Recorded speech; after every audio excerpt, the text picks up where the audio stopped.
Hello दोस्तों, कैसे हो आप लोग। तो दोस्तों मैं आप सभी का स्वागत करता हूँ आपके अपने प्रतिगिरी 11th एंड 12th अकेडमी पे। दोस्तों आज के वीडियो में हम स्टार्ट करने वाले हैं हमारे have you earn your tomorrow के अप्रिसिएशन के बारे में। जी हाँ, ऑलरेडी प्रीवियस वीडियोस में मैंने आपको इनके प्रॉक के अप्रिसिएशन दे दिया, पोएम एक्सप्लेनेशन दे दिया है, और साथ ही साथ have you earn your tomorrow का पोएम एक्सप्लेनेटरी वाला पार्ट भी जो था मैंने कवर कर दिया। अगर आप चाहते हो कि पूरा सिलेबस में कवर करूँ, पूरा सिलेबस की वीडियोस में अगर डालूं, तो प्लीज कमेंट सेक्शन में कमेंट जरूर कर देना। साथ ही साथ दोस्तों, अगर आप मेरे साथ जुड़ना चाहते हो, मेरे साथ लाइव पढ़ना चाहते हो, तो आप ज्वाइन कर सकते हो हमारा रैंकर्स 2.0 का बैच, जिसके लिंक मैंने डिस्क्रिप्शन में दिया, और धमाका मचा सकते हो। ठीक है, तो चलिए शुरुआत करते हो, समझने की कोशिश करते हैं। पिछले कई सारी वीडियोस अगर आपने देखी होंगी मेरी, तो मैंने ऑलरेडी कई बार बताया कि अप्रिसिएशन जब आप लिखते हो तो एग्जाम में 12th के स्टूडेंट से क्या एक्सपेक्ट करता है। तो उनकी एक्सपेक्टेशन ये रहती है कि वो पोएम एक टाइटल लिखेगा, पोएट का नाम लिखेगा, थीम क्या है पोएम की, वो पोएटिंग स्टाइल क्या है, फिगर ऑफ स्पीच क्या यूज की है, इंपॉर्टेंट मैसेज क्या, और उसका ओपिनियन क्या है पोएम को लेकर, इसके बारे में भली बात वो क्या बताएंगे और चीजों को एक्सप्लेन क्या करेंगे। ठीक है, लेकिन आज इस वीडियो में मैं आपको बताने वाला हूं, देखो कुछ हिंट पॉइंट्स दूंगा। क्या बोला है, देखो पोएम का टाइटल क्या है, the poem title how you earn your tomorrow. तो मेरा बहुत सीधा सीधा बात है, तो मैं क्या लिखता हूँ, मैं ज्यादा इंग्लिश झाड़ने नहीं जाता हूँ, मैं एक सिंपल सा इंग्लिश लिख रहा हूँ। मुझे ये प्रूफ नहीं करना है कि मुझे कितनी अच्छी इंग्लिश आती है, मुझे अप्रिसिएशन बहुत ही अच्छी तरीके से लिखना है कि कोई गलती ना हो, बस that's it, nothing more than that. ठीक है, क्या लिखना है, the poem title as how you earn your tomorrow, बस is written by the famous poet Edgar Guest, लिख दो, खत्म हो गया। क्या, the poem title as how you earn your tomorrow is written by the famous poet Edgar Guest, हो गया।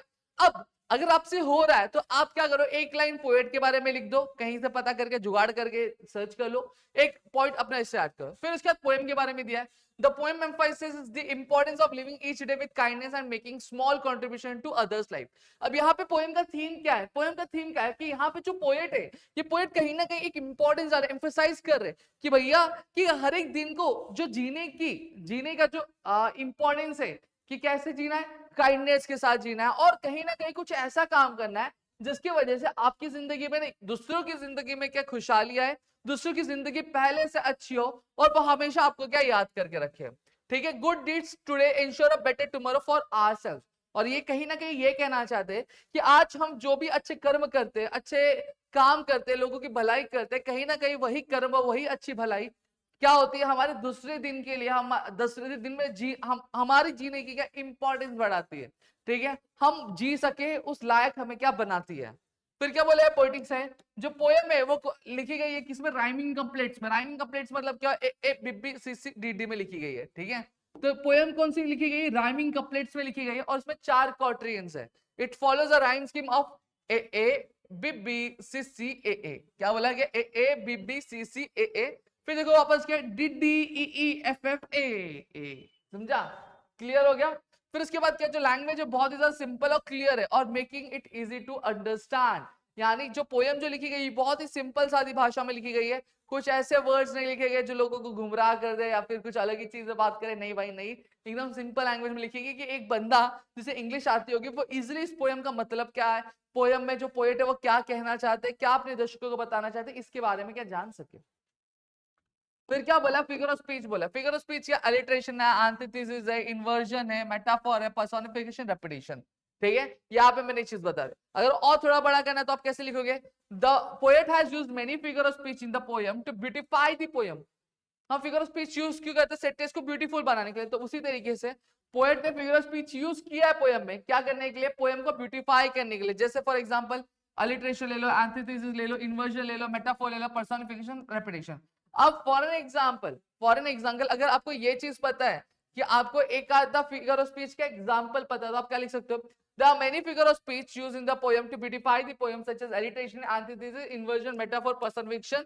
अब but the main figure of speech which stands out in the poem is for example repetition ले लेते हैं, और repetition का जो भी एग्जाम्पल रहेगा वो एग्जाम्पल वाली लाइन लिखो। लाइन लिखने के बाद अब वो रिपीटेशन क्यों है उसे एक्सप्लेन कर दो, तो इससे आपका जो एप्रिसिएशन है वो थोड़ा सा बड़ा हो जाएगा, और एग्जामिनर बोलेगा वाह वाह वाह तो बंदे को आता है।